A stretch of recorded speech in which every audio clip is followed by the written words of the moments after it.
FM et sur toutes les plateformes digitales du groupe Média du Sud.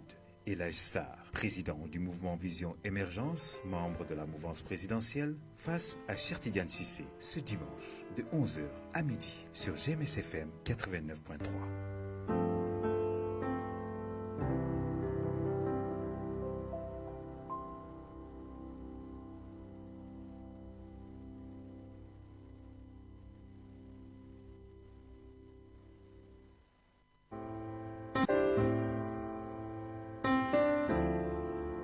Vision croisée, votre émission Vision croisée de ce dimanche, reçoit Monsieur Elhadji Sarr, de 11h à 12h, le président du mouvement Vision Émergence, membre de la mouvance présidentielle, fera face à Cheikh Tidiane Cissé. Au menu, l'analyse de l'actualité politique, locale, nationale et internationale, assainissement, emploi des jeunes, crise sanitaire, inondations, troisième mandat, entre autres, rien ne sera laissé pour compte dans Vision croisée. Rendez-vous sur la 89.3 FM et sur toutes les plateformes digitales du groupe Média du Sud.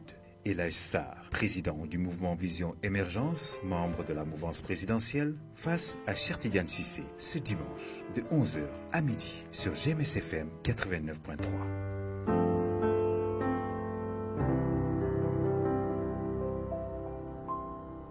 Merci de votre fidélité, chers auditrices et auditeurs du groupe Média du Sud, vous qui nous suivez sur la 89.3 au niveau de la radio, mais également sur l'ensemble de la plateforme digitale de GMS, groupe Média du Sud, ici à Ziguinchor.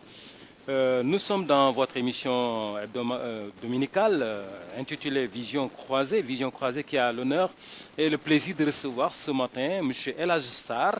Elhadji Sarr, très bien connu à Ziguinchor, certes sur le plan sportif, mais également donc Elhadji Sarr qui est un homme qui s'active pour le développement de la région de Ziguinchor et qui est un homme politique, si on peut le présenter ainsi, même s'il a choisi de donc travailler dans le cadre d'un mouvement dénommé Vision Émergence. Monsieur Sarr, bonjour. C'est un plaisir en tout cas pour GMS de vous recevoir ce matin. Tout le plaisir est pour moi, d'autant plus que c'est la première fois dans vos locaux. Mais aussi mon plaisir est d'autant plus grand, c'est que je vous ai suivi depuis un certain temps, depuis votre installation.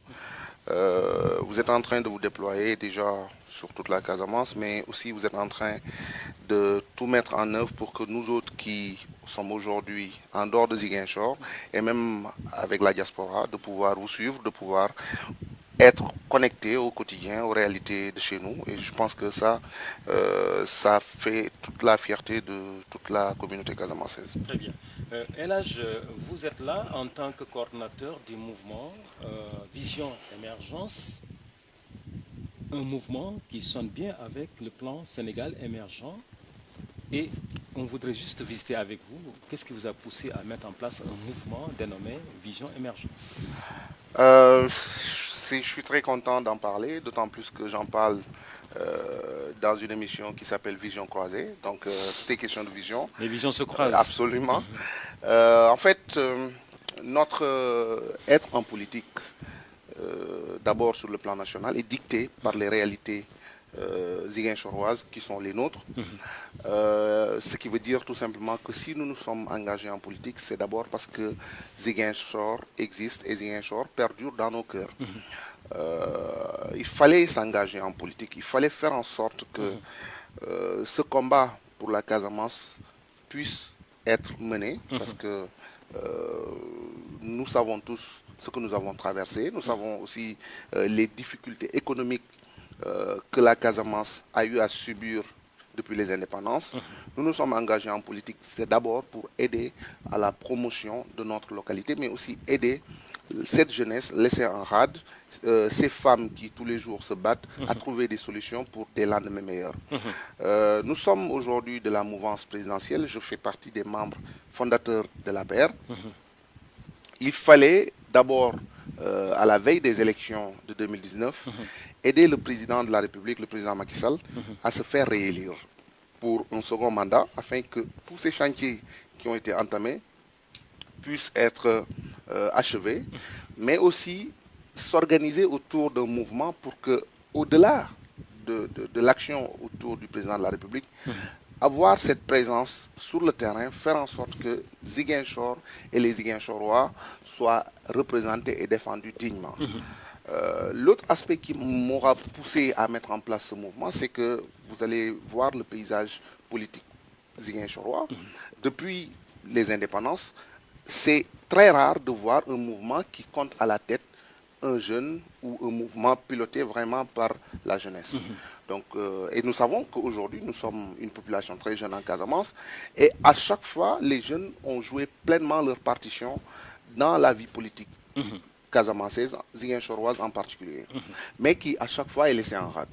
Donc, nous avons tout simplement jugé nécessaire de mettre en place notre mouvement, travailler en intelligence quand même avec d'autres mouvements qui sont dans le parti, mais qui demain aussi face aux enjeux qui nous tendent les bras, que sont les enjeux d'élections locales, de faire en sorte, pour travailler en intelligence, avec d'autres structures, faire en sorte de faire bloc, parce que si vous êtes à mesure de vous rappeler en 2014, si la mouvance présidentielle n'avait pas réussi à gagner Ziguinchor, c'est parce que nous étions fortement minés par cette question de division. Donc aujourd'hui, nous avons mis en place notre mouvement, nous allons y produire et nous sommes en train de travailler pour avoir un programme sérieux, mais aussi nous allons l'adosser sur toutes les alliances possibles pour que nous puissions vraiment demain être au cœur de l'action pour le développement de Ziguinchor. Très bien. Vous avez mis en place l'APR, comme vous l'avez dit, vous faites partie des membres fondateurs de l'APR. Ensuite, il y avait un plan que vous avez, le fameux Yono Yokote, transformé en plan Sénégal émergent. Vous avez le mouvement de vision émergence. Est-ce qu'il n'y a pas une jonction entre votre vision et celle du chef de l'État par rapport à l'émergence du Sénégal? Absolument. Vous savez, si personnellement, moi j'ai choisi le président Macky Sall, à l'époque il était beaucoup plus facile de choisir un président, un chef de parti en tout cas, qui est déjà au pouvoir. Nous avons fait le choix intelligent ou même limite courageux, hypothétique au passage, d'être avec le président Macky Sall depuis 2008-2009. Nous avons été avec lui, le président a mis en place, et ça c'est quelque chose qu'il faut quand même saluer, un programme clair, connu des Sénégalais avant de se lancer aux élections, qui est le programme Yono Yokote. Et une fois au pouvoir, il y a eu ce qu'on appelle un programme plan, dont le plan Sénégal émergent, qui aujourd'hui dessine les axes sur lesquels le président compte s'adosser pour développer ou construire le pays. Si sur le plan national, nous avons un plan pour travailler, localement aussi, nous devons aussi être à mesure d'avoir une vision qui a d'ailleurs suscité la mise en place de cette vision, faire en sorte qu'aujourd'hui la Casamance, Ziguinchor, soit installée sur les rampes de l'émergence. Très bien. Donc nous comprenons effectivement que c'est donc une caisse de résonance, en tout cas pour cette politique, cette vision globale du chef de l'État traduite en actes concrets au niveau de la base. Tout à fait. Aujourd'hui, quel est l'ancrage de votre mouvement dans Benno Bokk Yakaar à Ziguinchor? Est-ce que vous avez de la place, vous? Ah, pleinement. Nous avons pleinement de la place. On vous entend rarement, hein, vision émergence. Dans Benno Bokk Yakaar, souvent Benno Bokk Yakaar, on parle de l'APR, des autres, la LD, etc. Mais on ne vous entend jamais. Pourquoi? Nous sommes de l'APR. Nous sommes de l'APR. Vous êtes de l'APR? Nous sommes de l'APR. Nous sommes de l'APR. Nous sommes de la mouvance présidentielle. Au jour d'aujourd'hui, le simple fait que l'APR soit pleinement ou bien installée dans Benno Bokk Yakaar nous installe de facto pleinement dans le Benno Bokk Yakaar. Ça, c'est pas du tout un problème. Maintenant, nous avons, comme je vous ai dit, mis en place ce mouvement et nous avons tenu à l'asseoir et à le solidifier parce que tout simplement, sous peu de temps, nous irons dans des joutes ou dans des enjeux dont il n'est pas sûr que nous y allons dans le compte de Benno Bokk Yakaar. D'autant plus que vous savez qu'aujourd'hui les enjeux locaux ne sont pas forcément les mêmes sur le plan national. Donc nous sommes de l'APR, nous sommes de la mouvance présidentielle et là-dessus il n'y a pas du tout anguille sous roche. On a reçu dans ce studio plusieurs jeunes de votre génération qui, de manière très claire, ont décliné leur option de briguer la mairie de Ziguinchor. Est-ce que c'est le cas pour El Hadj Sarr? Vous savez, ce n'est pas ma personne qui compte. Je l'ai dit, mon engagement en politique a été dicté par Ziguinchor. Ce qui n'est pas négociable dans mon action politique, c'est les intérêts de la localité. nous nous sommes souvent trompés de personnes quand il s'agissait de choisir des gens pour gérer la mairie. Nous l'avons fait pour la plupart du temps sur une base ethnique, sur une base de parenté, sur une base émotionnelle, mais souvent très rarement sur des bases programmatiques ou même sur des bases concrètes. On ne s'est jamais souvent interrogé à savoir qu'est-ce que cette personne qui demande à gérer la mairie de Ziguinchor ou à gérer le conseil départemental a eu à faire pour Ziguinchor par le passé. Et ça, c'est très important. Il faudrait qu'on en revienne à cette exigence de vouloir demander, parce que tout le monde peut avoir les prétentions les plus folles. Maintenant, c'est à nous autres aussi qui, à chaque fois, sommes appelés à choisir ou bien à décider de dire telle personne, nous allons la porter devant les destinées de la localité, parce que par le passé, avant même d'occuper les responsabilités, elle a eu à faire ceci, elle a eu à traduire son amour pour la localité par des actes comme ci, par des actes comme ça. Donc, comme je vous ai dit, nous sommes aujourd'hui pleinement disposés et nous sommes en train de travailler pour ces enjeux locaux. Mais li am solo, c'est qu'aujourd'hui, nous, on a mis en place le mouvement. Et d'ailleurs, depuis peu, nous sommes rentrés en discussion avec l'administrateur général du FONGIP, M. Doudouka, que je salue au passage, qui est un camarade de parti, qui a été au cœur de l'élection de Macky Sall comme président de la République.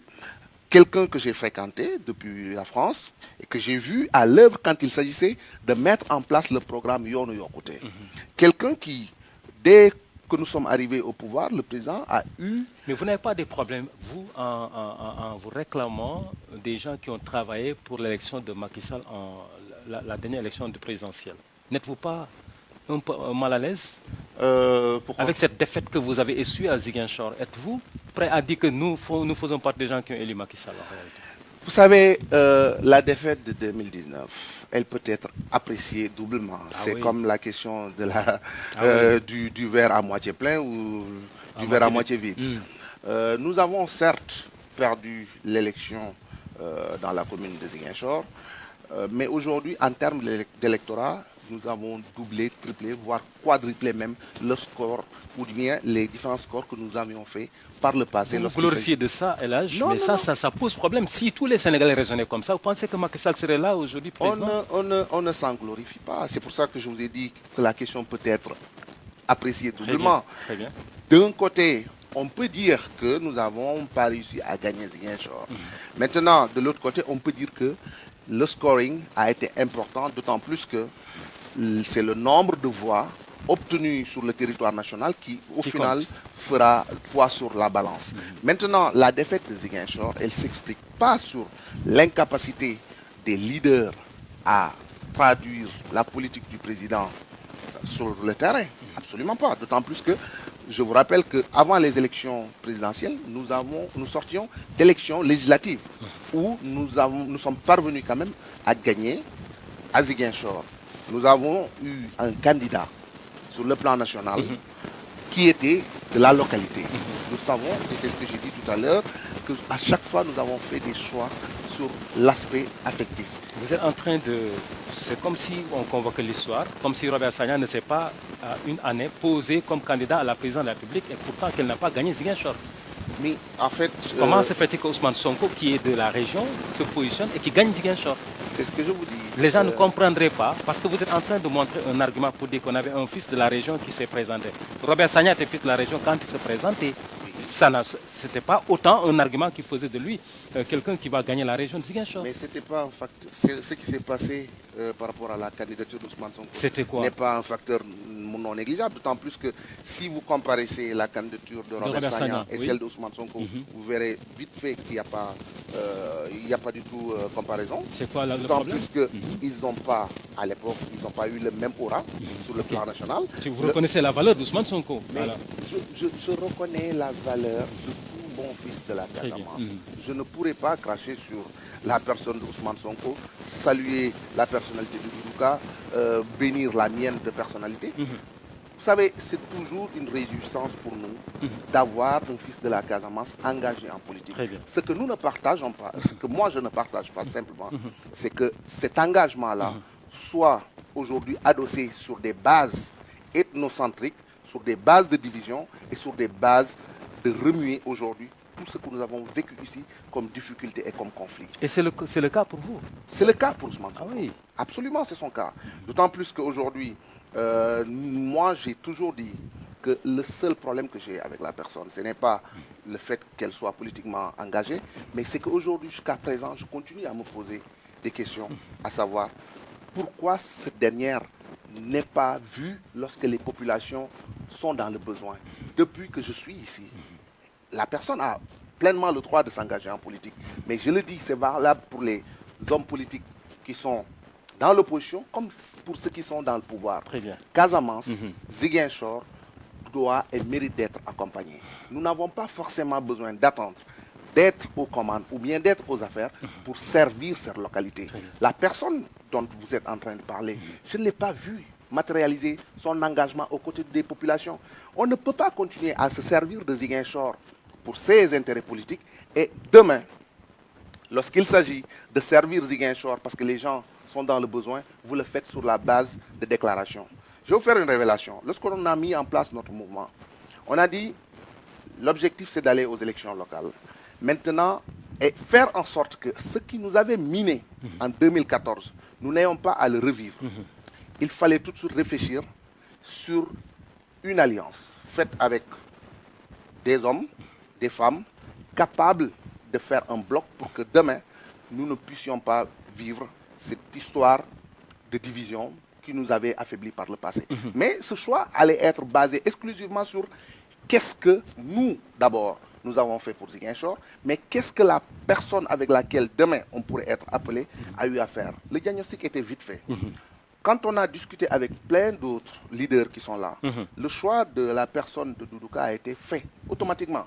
Et ça n'a pas été fait sur des bases de parenté, sur des bases d'amitié.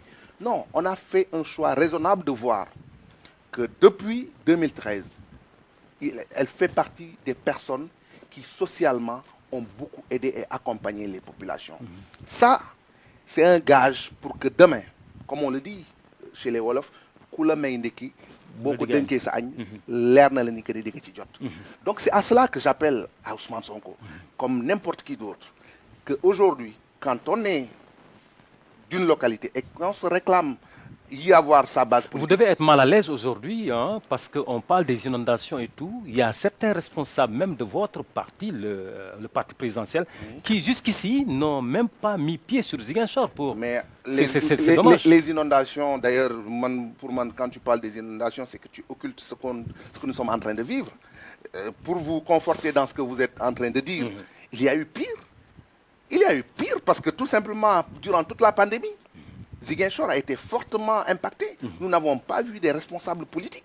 Aussi bien présidentiel, hein? Non, moi je ne tire pas juste du côté de l'opposition. C'est ça. Je commence par chez nous. D'ailleurs, c'est vous qui devez gérer la situation. Mais oui, c'est nous qui devons le faire. L'État est en train de le faire.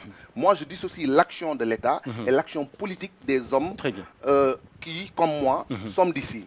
Aujourd'hui, nous avons vu l'administrateur général du FONGIP venir à la gouvernance, équiper le comité d'organisation, aider les écoles avec les thermoflash. Nous l'avons fait. Mais jusqu'à présent, nous avons eu des gens qui ont occupé des postes ministériels, qui n'ont jamais posé pied ici. Et d'autres ministres qu'on a vus sur le terrain allaient faire du porte-à-porte en croisant les mains derrière le dos. C'est des choses comme ça que je ne peux pas, moi, aujourd'hui, cautionner. Autant je ne peux pas le cautionner avec Ousmane Sonko, qui vient parader à Ziguinchor à chaque fois. Mais pourquoi vous êtes prompt de dire Ousmane Sonko et les autres, vous ne prononcez pas leur nom? Je viens de parler de notre camp, M. Cissé. Mais votre camp, je viens de dire que nous avons vu des ministres. Des ministres, c'est qui? Parce que Ousmane Sonko, vous n'avez pas parlé de PASTEF, mais vous avez dit Ousmane Sonko, il faut avoir le courage de le dire. J'en parle parce que tout simplement aujourd'hui, je pars du principe que politiquement, nous ne sommes pas du même bord. Très bien. Politiquement, vous êtes du même bord. Ousmane Sonko, vous n'êtes pas du même bord. Nous ne sommes pas du même bord. Ouais. Politiquement, c'est l'une des personnes qui, à chaque fois, indexe notre camp. Qui perturbe votre confiance. Il perturbe votre confiance en réalité. Je dis bien indexe. Oui. Les mots ont leur sens. Je dis qu'il indexe notre action et qui, à chaque fois, le fait à travers des critiques et qui, de l'autre côté, qui ne sont pas vaines, forcément fondées. Non, pas vaines. Fondées. Pas du tout. D'autant plus qu'aujourd'hui, quand on dit que nit ñi jàppale wuñu leen, à côté, il faut dire que ñi leen jàppale wul man lii laa leen jàppale. J'ai reconnu tout à l'heure que dans notre camp, il y avait un problème. Et ce n'est pas la première fois que je le dénonce. Je le dénonce depuis le début de cette pandémie. J'ai dit aux Ziguinchorois d'être fermes et exigeants. On ne peut pas, aujourd'hui, qu'on s'appelle X, Y ou Z, demander à gérer les destinées de cette localité et qu'on n'est pas prêt à dire à ceux-là qui devront demain nous y porter, l'île Fidéfal par le Le passé. champion, en tout cas, vous ne l'avez pas cité, c'est un de vos alliés, c'est le maire de Ziguinchor qui, depuis la pandémie, a élu domicile à Ziguinchor et est en train de travailler aux côtés des populations. Vous avez parlé du FONGIP, etc. Mais c'était normal aussi de reconnaître ce que l'UCS, avec son patron, est en train de faire pour accompagner les Pourquoi populations. vous parlez de champion? Hein? Non, mais parlez c'est de parce que champion? tout simplement, tous les hommes politiques que nous avons vus, même si le FONGIP avec Doudouka était venu, mais lui, de manière permanente, le maire de Ziguinchor était à côté des Vous populations. savez, Abdoulaye Baldé est un homme politique pour qui j'ai beaucoup de respect. C'est quelqu'un qu'aujourd'hui, je pense que nous avons vu sur le terrain, c'est quelque chose qui est indéniable.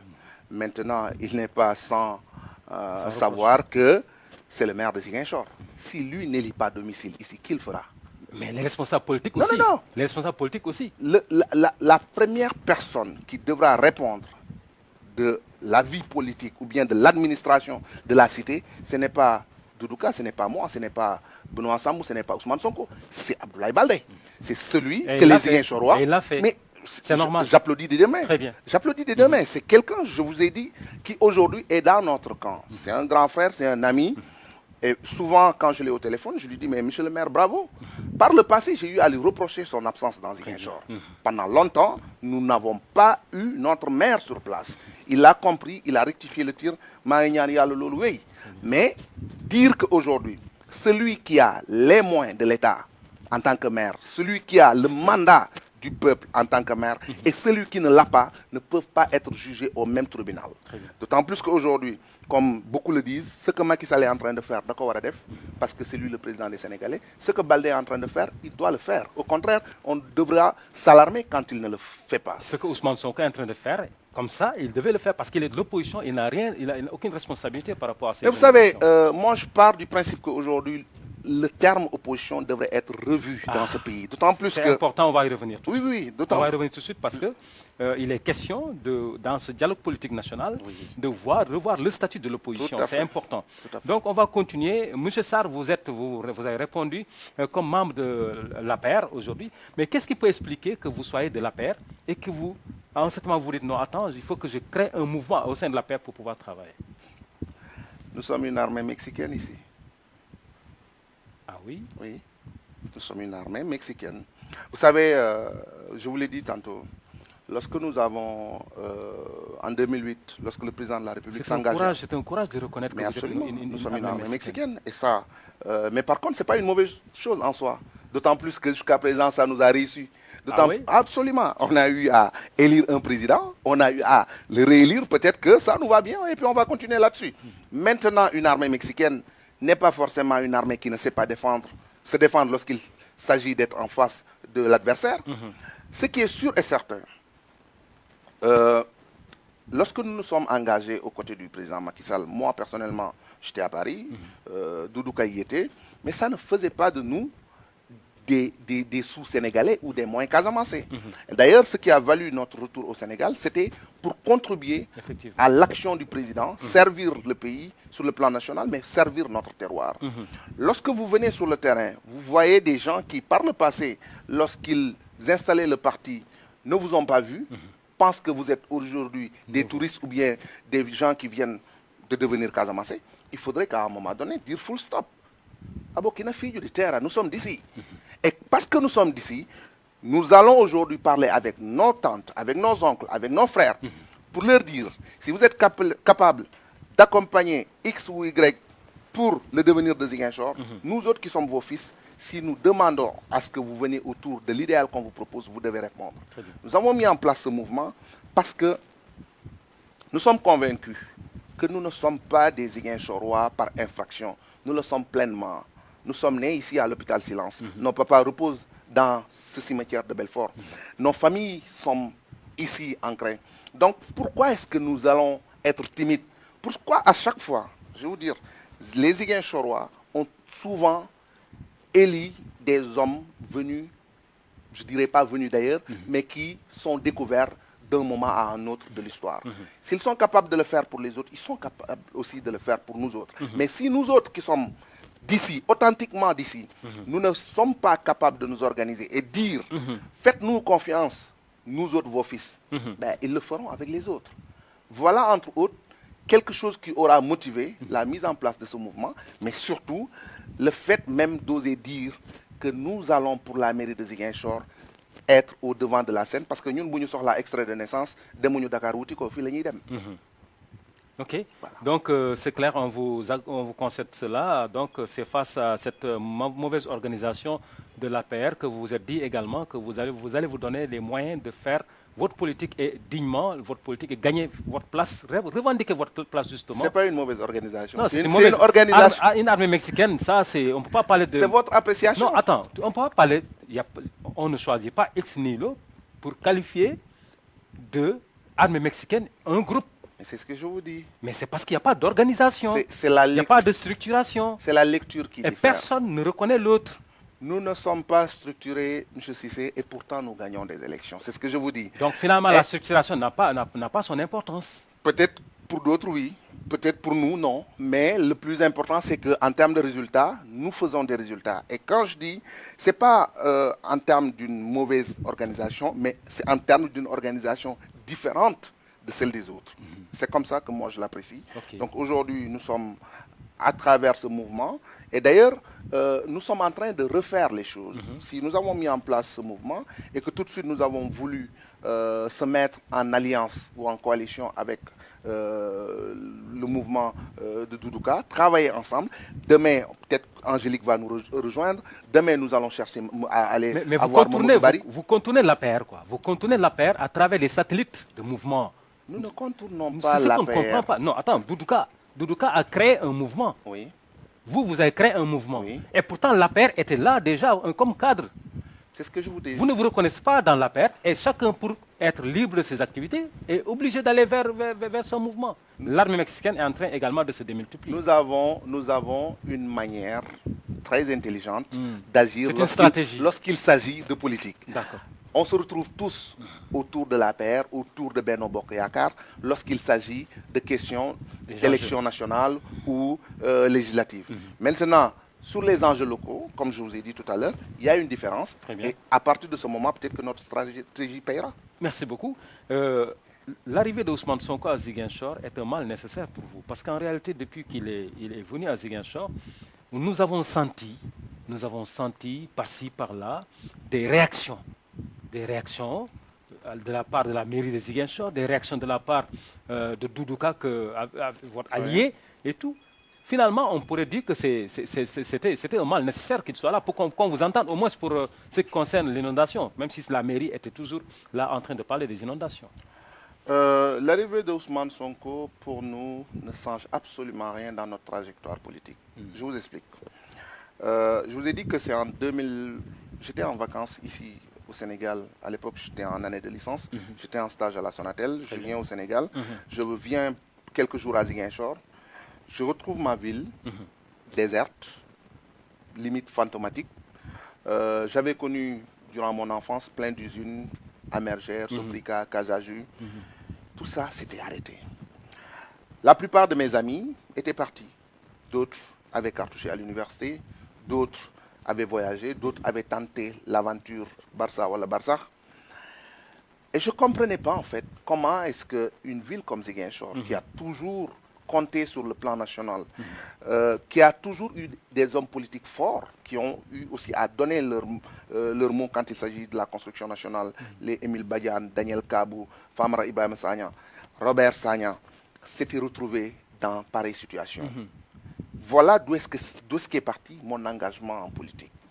Retourné en France, 6 mois plus tard, Macky Sall venait d'être débarqué du pouvoir et qu'il allait s'engager dans son parti. On a dit au moins on va s'engager aux côtés d'un homme pour que l'on puisse changer ce qui se passe au Sénégal et que l'on puisse impacter positivement sur Ziguinchor. Je pense que lorsque monsieur l'administrateur général du FONGIP, M. Doudouka, s'engageait aux côtés de Macky Sall pour écrire le programme Yoonu Yokkute, on était loin d'imaginer qu'un jour, quelqu'un qui s'appelle Sonko serait engagé politiquement à Ziguinchor. Mais c'est la marche normale des choses. Pour vous dire, Macky Sall est sorti de... Non, c'est juste pour répondre à votre question s'agissant de est-ce que sa présence en politique ici à Ziguinchor a pu avoir une influence sur ce que nous sommes en train de faire. C'est la lecture que nous avons de toute façon. Moi, je vous dis que non, ce n'est pas du tout le cas, d'autant plus que... Parce que vous étiez en hibernation totale. Hein. La paire, on ne les entendait plus. Depuis la défaite des présidentielles, c'était fini. À Bignona, d'accord, parce qu'on a senti Bignona, la paire, en train de faire de son deup. Mais à Ziguinchor, jusqu'ici, il n'y a pas eu ce deup-là pour comprendre les choses. J'en arrive. Voilà. Quand nous nous sommes engagés en politique, on a dit, moi personnellement, j'ai dit, être un homme politique, ce n'est pas juste venir pendant vendredi, samedi, dimanche, rassembler des femmes, leur tenir un beau discours, reprendre son avion et repartir. On a dit qu'il fallait, en dehors de l'action politique, traduire son engagement sur le terrain. Il y avait une activité qui me concerne, que j'aime bien, je suis passionné de sport. J'ai joué au basket ici. Ce basket-là m'a permis, une fois en France, de jouer, de payer mes études.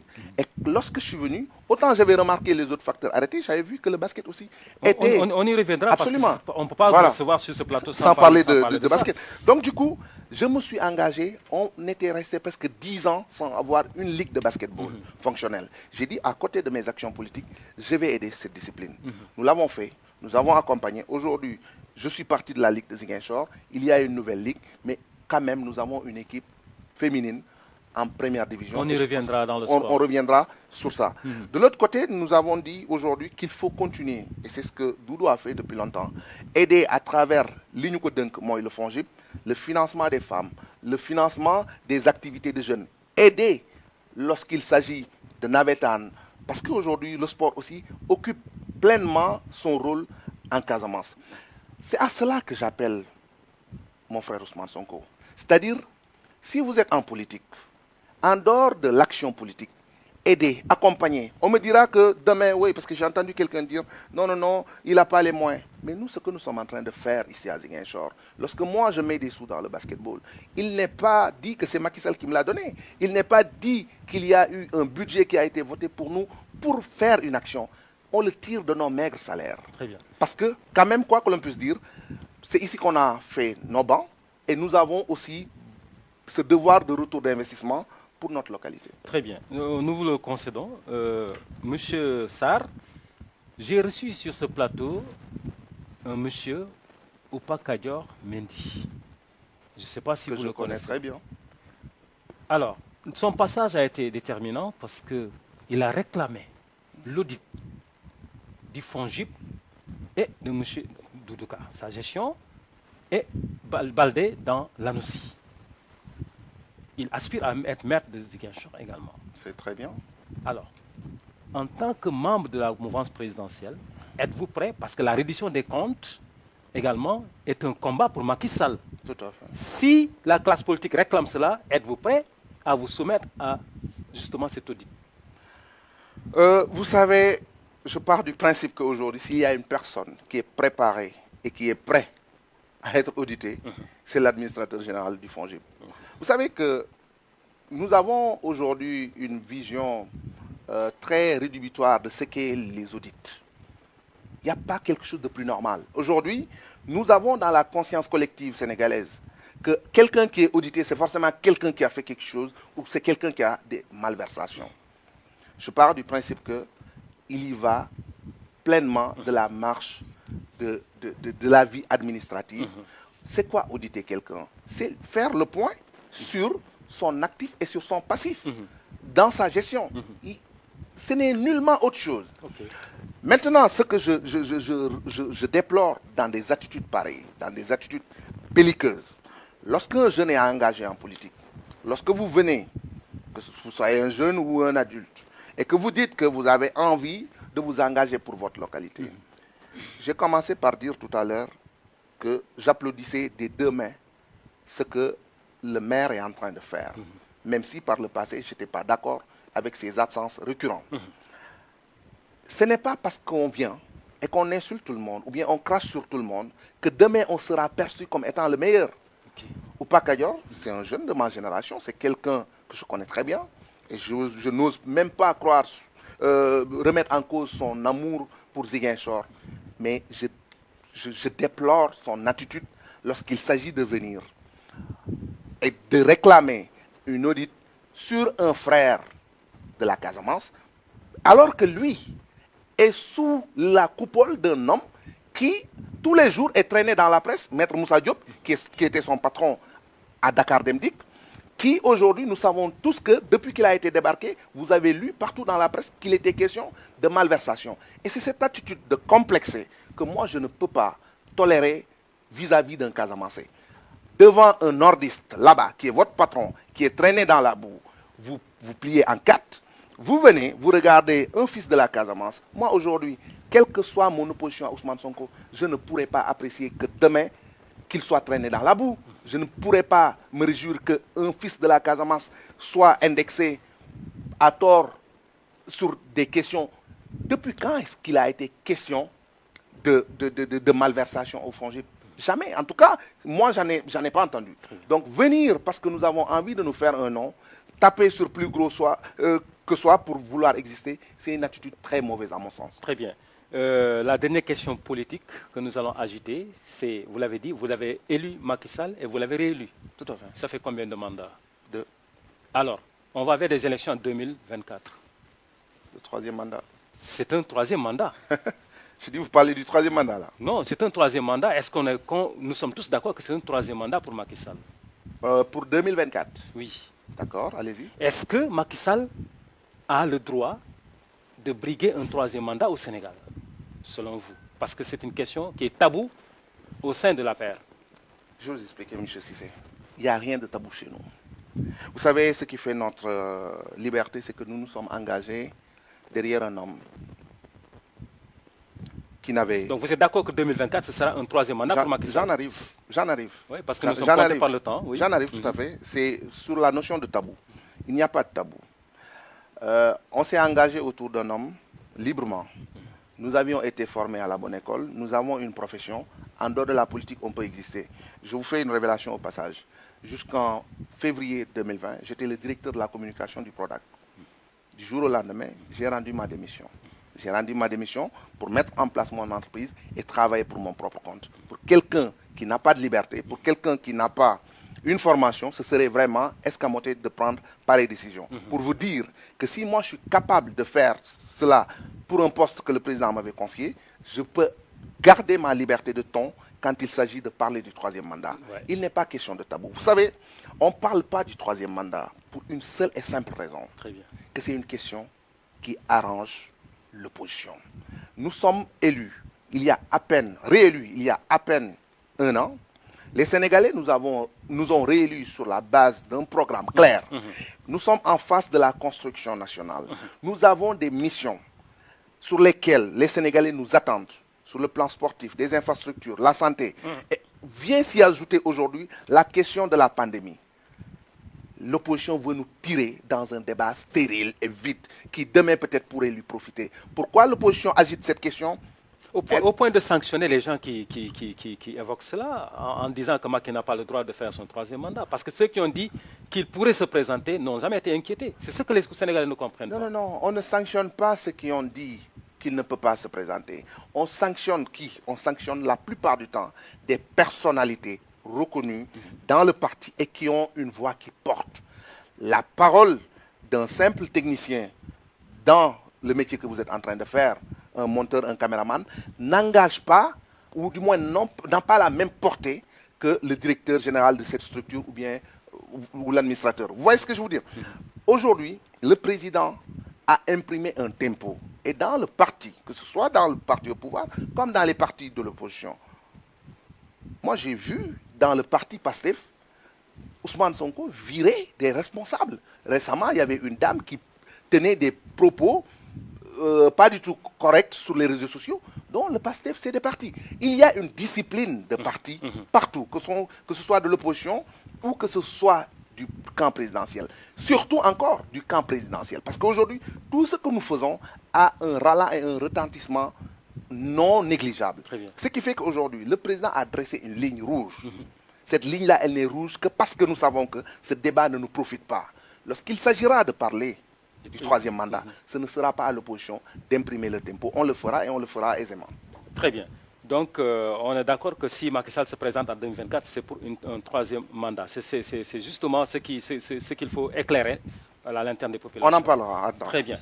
Nous allons, et là, je rappelle qu'on vous connaît en politique, mais également, vous êtes mieux connu encore sur le terrain, sur le tarmac, hein, en basketteur. Je parle sous le contrôle de notre basketteur qui est derrière nos caméras aujourd'hui, hein, Simon, donc, que nous saluons au passage. Et là, le basket sénégalais qui rayonnait en Afrique est devenu subitement inexistant. Parce qu'on a remarqué que les politiques au niveau du basket ne parlent plus le même langage. Entre vous, votre équipe, et celle de Baba Tandian, ça ne marche pas. Mais avant de cela, parlez-nous un peu de Dimitri.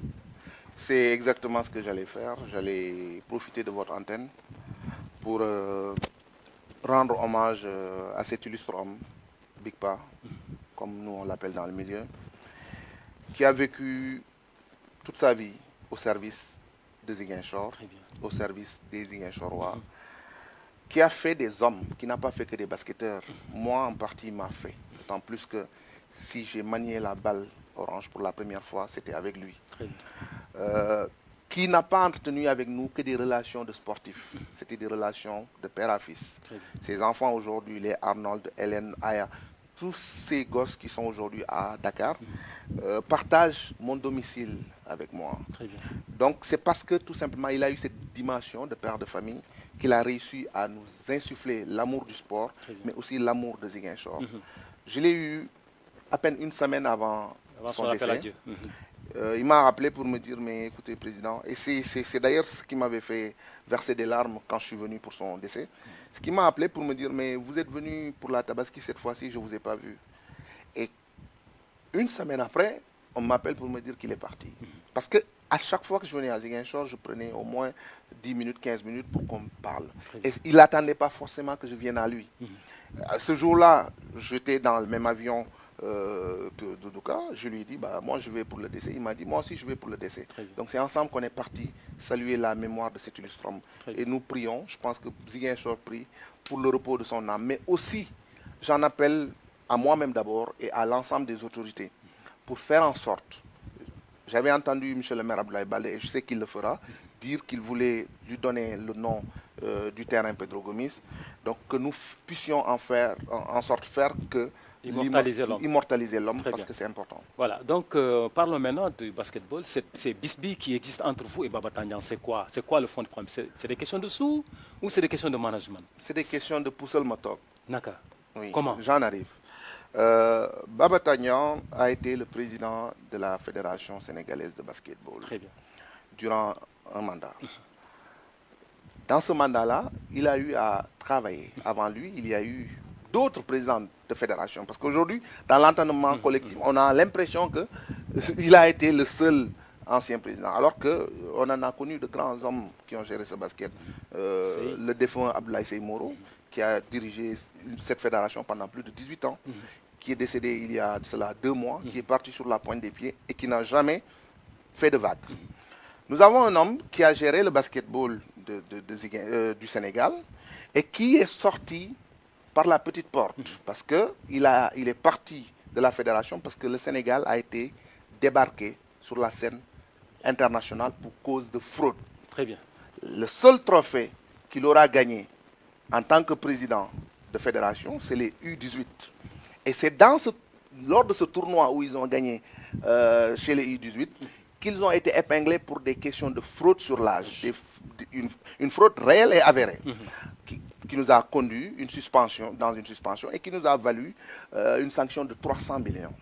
Avec 300 millions, on aurait pu faire des infrastructures. Ziguinchor peut-être pourrait bénéficier d'une salle couverte et d'autres localités. Aujourd'hui, c'est avec cet argent d'ailleurs que FIBA Afrique a construit son siège à Abidjan.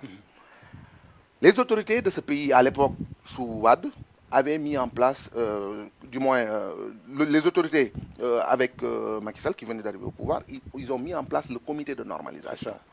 Ce comité de normalisation a géré à travers la personne de Serigne Mboup pendant un certain temps.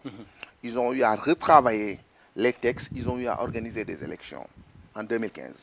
En 2015, personnellement, lorsqu'il s'agissait d'élire l'actuel président de la fédération, je n'étais pas avec le président actuel.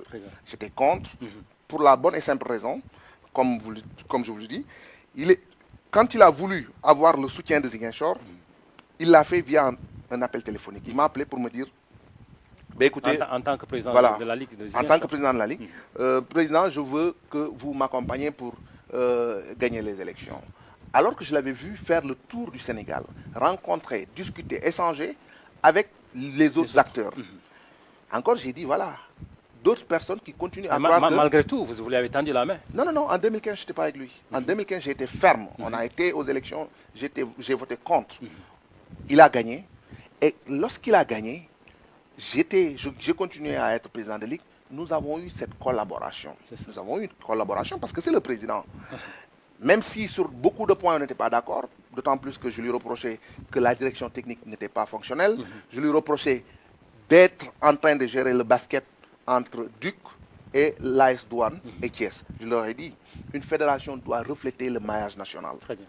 Ce qui fait qu'en 2019, on est allé aux élections, nous nous sommes tombés d'accord qu'il faudra ouvrir la fédération à l'ensemble du territoire national. Ce qui fait qu'aujourd'hui, je me retrouve à la fédération comme sur le plan organisationnel, comme la deuxième personnalité de la fédération en charge de la communication. Nous avons aujourd'hui une direction technique fonctionnelle avec Moustapha Gaye, qui, j'ai été exigeant. Une fois directeur technique, j'ai imposé pour que sa première visite soit faite ici en Casamance. Il a rencontré tous les techniciens du Sud à Cabrousse pendant tout un week-end pour travailler sur un programme de développement. Très bien. Babacar Ndiaye, que vous le vouliez ou pas, il est venu en 2015, il a été champion d'Afrique. Jusqu'au moment où je vous parle, jamais le Sénégal n'a déclaré forfait dans une compétition. Le championnat de première division se joue régulièrement. Sous Babatania, le champion gagne 1 million. Sous Maître Ndiaye, le champion gagne 5 millions. Ziguinchor était, en certain moment, a disparu même de l'échiquier du basketball, hein, il faut le dire. Mais cette fois-ci, nous avons une équipe qui, effectivement, a réussi à se positionner avec CMT.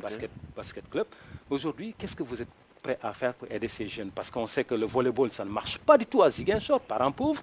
Les sports, les arts martiaux, même chose. Disons, l'athlétisme, qui faisait également la fierté de la Casamance, même chose, tout est mort. Aujourd'hui, il n'y a que le basket qui est en train de se battre. Qu'est-ce que vous êtes en train de faire, vous, en tant qu'homme politique, pour que la politique sportive à Ziguinchor puisse effectivement permettre aux jeunes de s'exprimer et que les talents puissent sortir? D'où notre engagement pour la mairie de Ziguinchor. Et là-dessus, j'interpelle fermement la responsabilité, et je pointe du doigt la responsabilité de la mairie. Vous ne pouvez pas comprendre que la mairie de Ziguinchor soit dotée de fonds de l'État et qu'un budget puisse être voté sur ces différentes disciplines dont vous parlez. Moi, j'ai été président de Ligue pendant 4 ans ici à Ziguinchor. Je n'ai pas reçu un rond de la mairie. Vous ne pouvez pas comprendre qu'une équipe comme CMT, que lorsque je venais à la Ligue de Ziguinchor, c'était un simple centre de basket. La première affiliation en tant que club, c'est moi qui l'ai faite. Aujourd'hui, le technicien qui est là-bas avec ses joueurs se sont battus pour arriver en première division. Jusqu'au moment où je vous parle, ils n'ont pas reçu 100 francs d'accompagnement de la mairie. Ça, c'est des choses qu'il faut dire et c'est des choses qu'il faut décrire. Moi, je connais aussi la bonne foi du maire avec qui j'ai échangé au téléphone. Et je sais qu'il a donné instruction. Parce que l'actuelle Ligue m'a dit que le maire les a reçus. Il a donné instruction à ses services à sa décharge pour que l'équipe soit aidée. Et ça doit être fait. J'en parle ici pour que s'il n'est pas au courant que ce n'est pas encore fait, qu'il le sache.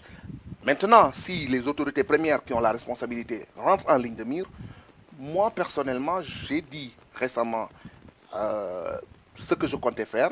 J'ai demandé à la Ligue actuelle d'organiser un championnat de première du moins de petite catégorie, que je vais personnellement parrainer, que je vais personnellement financer. J'ai interpellé aussi M. Doudouka parce qu'il ne faut pas juste dire que j'aide la personne politiquement, ou du moins on est en alliance, et lorsqu'il s'agit de difficultés, en tant qu'ancien président de Ligue, il m'avait beaucoup aidé par le passé. Là, je lui ai dit, et là, il est prêt à rencontrer, à recevoir l'actuelle équipe, les aider en termes de moyens, et aussi j'appelle mon frère Ousmane Sonko parce que c'est son équipe aussi. Tous les autres dirigeants, Mais Benoît Sambou, tout ça. voilà, mais justement, on ne vous Non, entend pas parler de j'en Benoît parle. alors que c'est... J'ai parlé d'Angélique tout à l'heure. Ouais, mais de manière... Je parle de Mendy, je vais parler de tous ces autres hommes politiques qui aujourd'hui disent qu'ils portent Ziguinchor dans leur cœur. Il y a une équipe en première division, il y a une équipe qui est dans le besoin, il y a une équipe qui voyage difficilement. Il faut les aider. Et je pense que cela se fera bientôt. Voilà, El Alsar, nous sommes au terme de notre émission. En tout cas, le plaisir a été pour nous de vous recevoir encore sur ce plateau du groupe Média du Sud pour une première fois. Et je pense que ce ne sera pas la dernière, en tout cas, parce qu'on aura beaucoup de choses à se dire sur le plan sportif, sur le plan politique, sur le plan développement de la Casamance, pourquoi pas. Donc, qu'est-ce que vous avez envie de dire comme message pour la jeunesse de Ziguinchor? Mon dernier mot sera scindé en deux. D'abord pour la jeunesse de Ziguinchor, qui aujourd'hui, je pense que a fini de démontrer que c'est une jeunesse courageuse. Souvent, quand vous parlez avec les gens ici, vous diront que les jeunes de Ziguinchor, gëmuñu dara ludul bal, gëmuñu dara ludul tek ataya wala waxtaan. Je dis que souvent c'est une lecture biaisée. C'est une lecture biaisée parce qu'aujourd'hui, ce même jeune, si vous l'enlevez d'ici, vous l'amenez à Dakar, il bosse. Très bien. Ne serait-ce que poste de gardiennage, c'est pas pour rien qu'à Dakar, les gens vous disent Wa Casamance, ay jambar lañu, ay liggéeykat lañu. Mais si le jeune est affaissé dans une situation où il ne peut même pas aller faire une journée dans une usine en tant que manœuvre ou autre chose, c'est à nous autres, hommes politiques, de créer les conditions requises pour que ces jeunes soient vraiment mis dans l'épreuve du travail. Et ça, je pense que c'est à cela que nous allons nous atteler à travers notre mouvement, mais aussi à travers le FONGIP, à travers M. Doudouka. Et les autres structures. Hein? Et les autres structures, l'ADER et consorts. Mais aussi terminer par vous remercier et rendre hommage aujourd'hui au travail que vous êtes en train de faire. Saluer au passage M. l'administrateur général du groupe Média du Sud, qui a fini de traduire son amour pour Ziguinchor à travers cette station. J'ai rencontré le ministre de la Culture et de la Communication avant-hier, qui est un grand frère, Abou Diop, que je salue au passage. Avant-hier, nous avons discuté pendant longtemps et qui m'a dit toute sa fierté à travers cet outil que Michel Sansar et ses équipes ont mis en place. Vous êtes en train d'aider vraiment aux Ziguinchorois lambda à être connectés avec les réalités de son pays, mais surtout aussi à tous ces emplois aujourd'hui que vous avez créés. Donc je pense que c'est un outil que tout le monde aujourd'hui devrait soutenir. Nous autres, hommes politiques, on doit, et je pense que ce débat-là aussi, nous, on l'aura à notre sein. Au-delà de la personne d'Al-Sansar, au-delà de ce que vous êtes en train de faire, votre licence de télé, vous devez l'avoir, parce qu'aujourd'hui, je pense que moi, à Dakar, j'ai vu des gens qui ont investi 5 ou 6 fois moins que ça et qui ont réussi quand même à l'avoir. Et si demain aussi, on veut prétendre à des responsabilités locales, il faudrait que des questions comme ça, qu'on puisse les résolver. Donc je pense que vous allez pouvoir compter sur nous. Et c'est pour le bonheur des populations de la Absolument, Casamance. absolument. Voilà. Et... En tout cas, El Alsar, nous vous remercions. Nous disons merci à nos techniciens qui sont de l'autre côté de la régie, à notre caméraman également, de l'autre côté, Simon Cissé. Merci aux auditeurs qui ont pris leur temps pour nous suivre et qui réagissent actuellement sur les réseaux sociaux par rapport à ce débat-là. En tout cas, nous disons merci. C'est tout pour ce numéro de Vision Croisée et à dimanche prochain pour notre numéro. Au revoir. Vision Croisée, votre émission Vision Croisée de ce dimanche, reçoit Monsieur Elhadj Sarr. De 11h à 12h, le président du mouvement Vision Émergence, membre de la mouvance présidentielle, fera face à Cheikh Tidiane Cissé. Au menu, l'analyse de l'actualité politique, locale, nationale et internationale, assainissement, emploi des jeunes, crise sanitaire, inondation, troisième mandat, entre autres, rien ne sera laissé pour compte dans Vision Croisée. Rendez-vous sur le 89.3 FM et sur toutes les plateformes digitales du groupe Média du Sud. Elhadj Sarr, président du mouvement Vision Émergence, membre de la mouvance présidentielle, face à Cheikh Tidiane Cissé ce dimanche de 11h à midi sur GMS FM 89.3.